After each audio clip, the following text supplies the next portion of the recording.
Yo, welcome back to Hellstormwargaming. Hope you're all doing well. And it's an exciting day because Space Marines have just had another release. Hooray! And obviously, they've got some new rules to go with them. And I'd like to thank Games Workshop for sending me the new rules for the new characters and the new detachments and the points for one of the detachments, but not the white scars, because they've sent me a PDF of the Shadow Mark Talon points.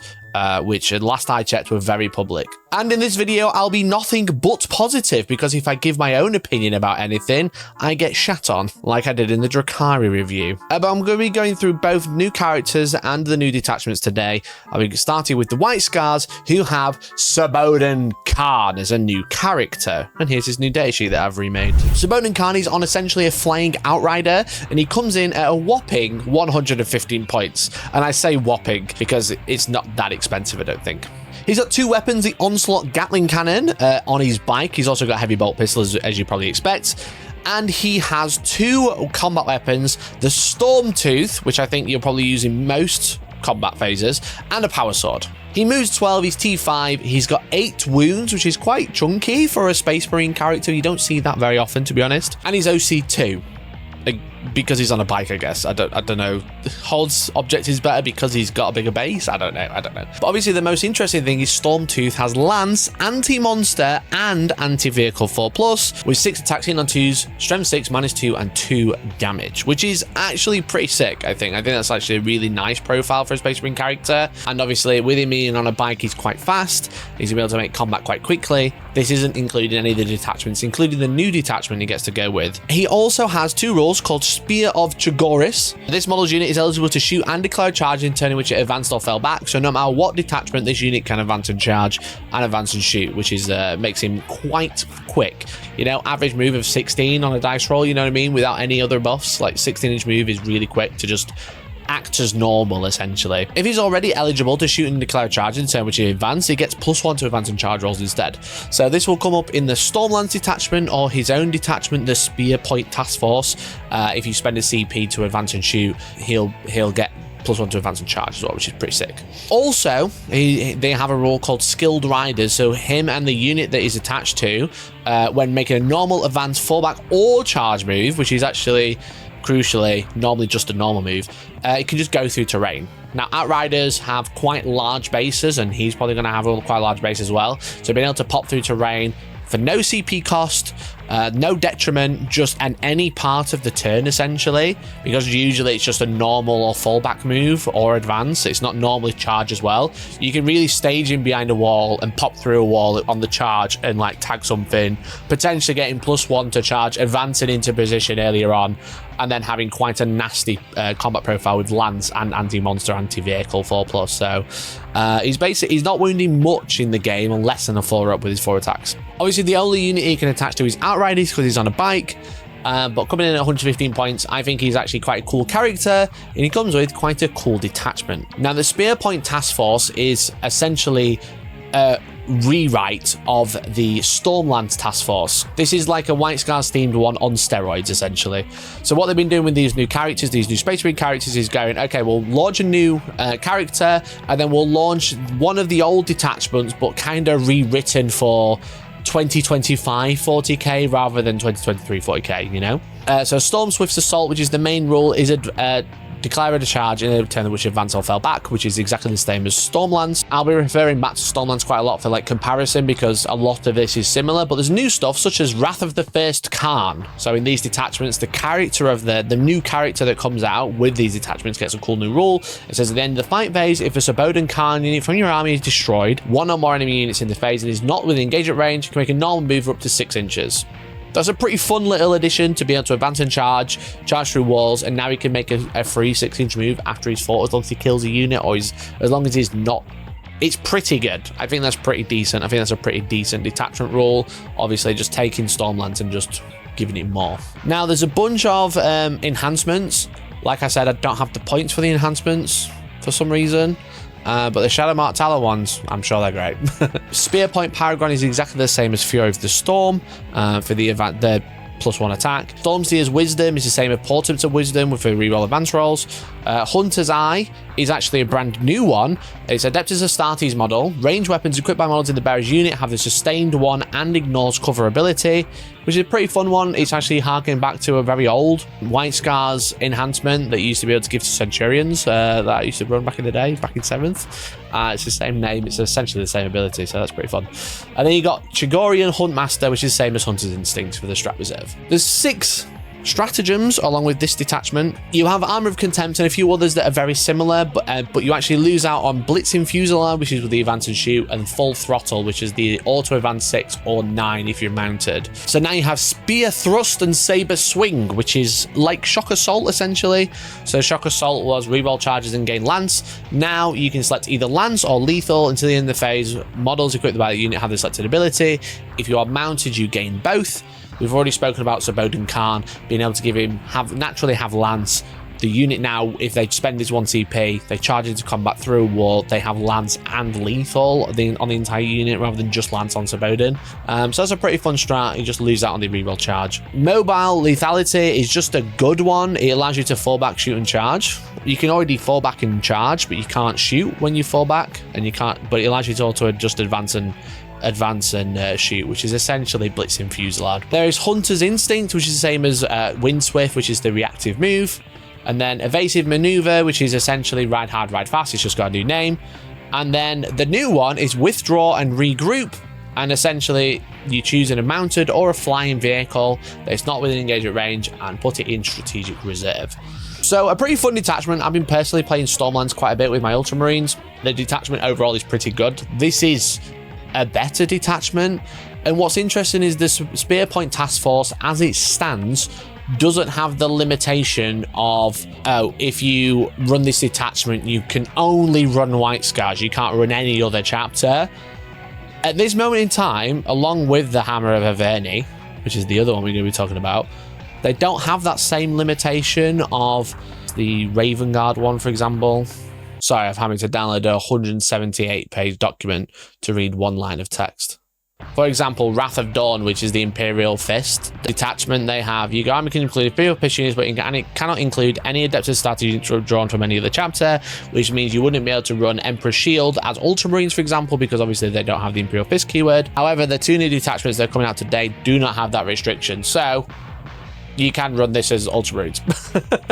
What do you lose out on? Not a lot, because this is just a better detachment. So like that list that I've been running already has just got a better detachment to play with, and arguably some better enhancements as well. So overall, Spear Point Task Force, a rewrite of the Stormlands detachment. Fairly obvious, fairly predictable, but I think it's a really good detachment. It just takes the old one and just like makes it slightly better, updates it for modern 40k compared to the beginning of 10th edition, because there's definitely been like a style change since the first time they were writing detachments. There's definitely a different vibe, and this kind of just like updates it, which I think is cool. Other character is interesting. Okay, so I saw this guy and I was like, that's a tech marine, and then I was like, I'm an idiot, it's a Terminator captain. Now with his detachment, we might have a Gilliman replacement. But let me tell you a bit about him first. He's a Terminator, he moves 5, T5, 2 up, 4 up, wound 6, OC1. He has a Stormbolter and Axiom, which is the Tetsubo he's holding, the weapon. It's got 2 modes of fighting, 5 attack, strength 8, -2, 2 damage, which is really cool. And then he's got the sweep profile, which is 10 attack, strength 5, -2, 1 damage. I like the idea of having 2 different types of weapon for like the sweep. I think that's really cool. I think it's a really unique weapon, and I think like the vibe of this character is really cool. And obviously it's Iron Hands, which means he has cold and calculated. Each time modeling this model's unit makes an attack that targets a monster or vehicle, that attack has the lethal ability.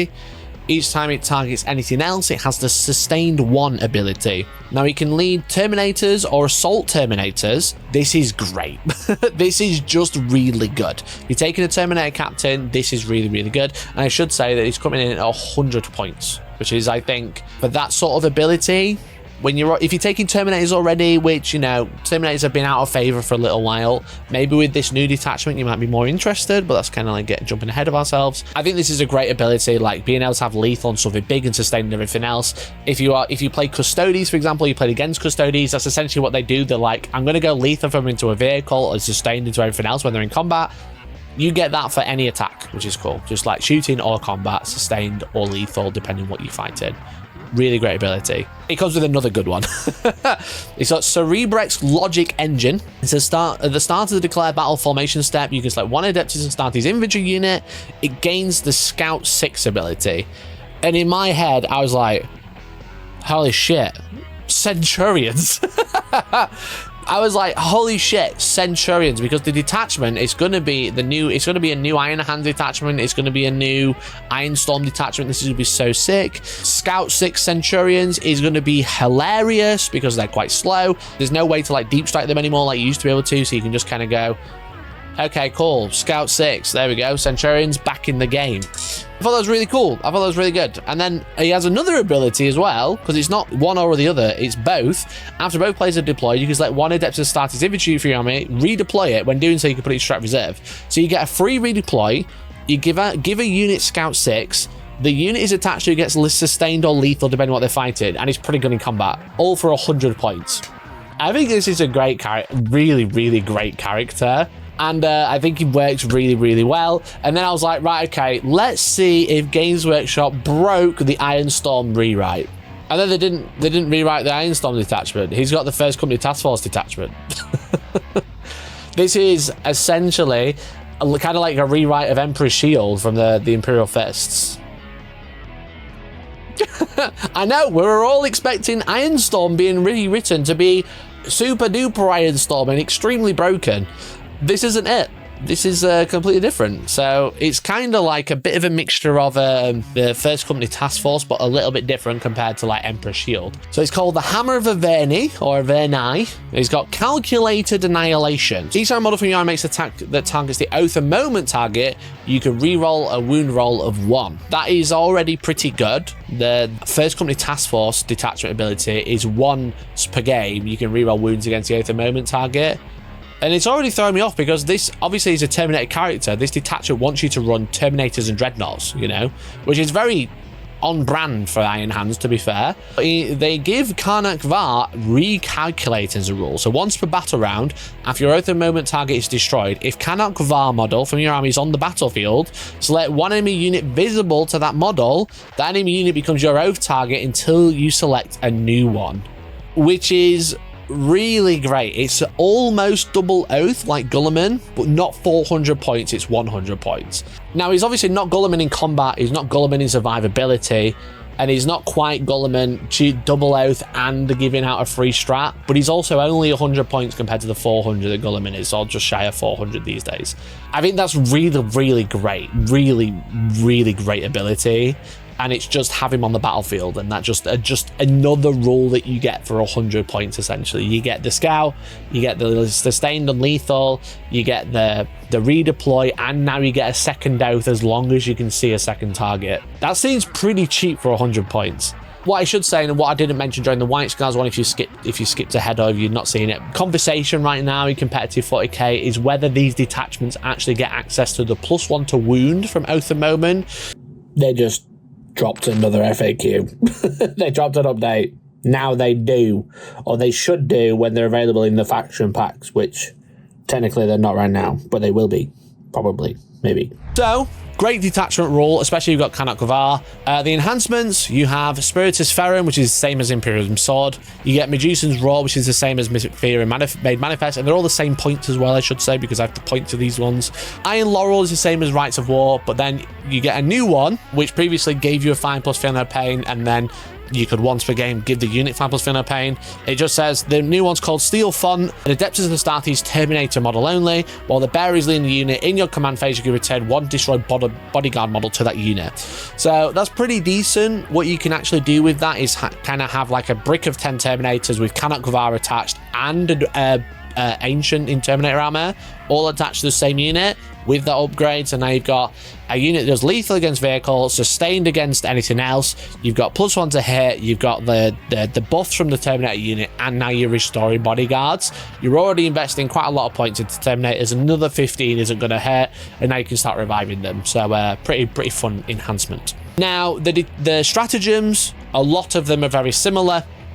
You have Armor of Contempt. You still have Heroes of the Chapter, but it's now called Ruther of Butchery. And these stratagems all select the same units. They select Dreadnoughts, Terminators, Blade Guard, Staying Guard, or Vanguard Veterans. So that's what this detachment is kind of pushing you to play. So you have Ruthless Butchery, which is Heroes of the Chapter, it's +1 to hit unless you're below starting strength, then add 1 to wound. Dominator Beacon, which is the same as Duty and Honor, which is essentially sticky objectives. Augmetic Fortitude, which is the same as Legendary Fortitude, which is -1 damage. You have Dropship Extraction, which is remove a Terminator unit and put it in reserve. It was previously called Orbital Teleportarium, but it's had a slight change. Orbital Teleportarium, the old stratagem, said you went into reserve and you arrive via deep strike the next turn.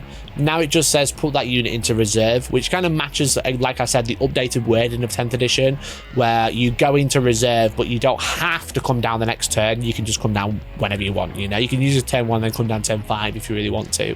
There's not like the stipulation of you must arrive via deep strike and you must arrive next turn.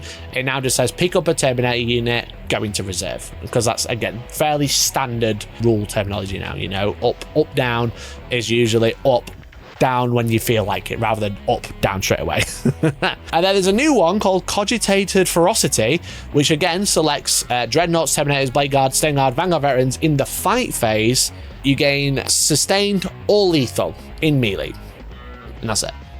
So just gain one of those. No downsides, no additional thing. Just gain sustained or lethal, depending which one you want. So for 1 CP, you become a Custody Squad, you know, with their karate moves.